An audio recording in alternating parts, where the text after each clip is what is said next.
Take you out live right now to Rome. It's just past noon there, and just 2 hours ago, Catholic cardinals from around the world began the historic process of choosing the next pope.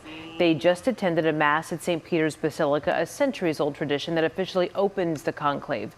Ballots are expected to be cast about 10 o'clock this morning, our time. Yeah, it's been 2 weeks since the Pope passed away. The search for his successor begins as the Cardinals huddle in the Sistine Chapel. Natalie Haddad is live in our newsroom to walk us through this process. And Natalie, historically, this has taken weeks, even years, though in modern conclaves, they've moved pretty quickly.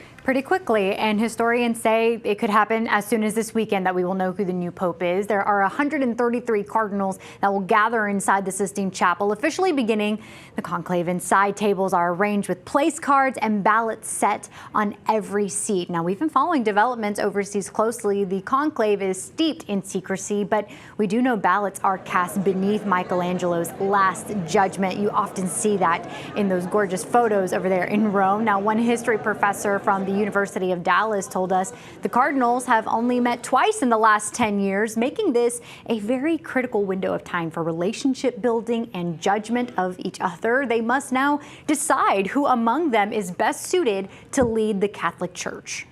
I think that most of the discussions have already taken place during the pre-conclave congregation meetings.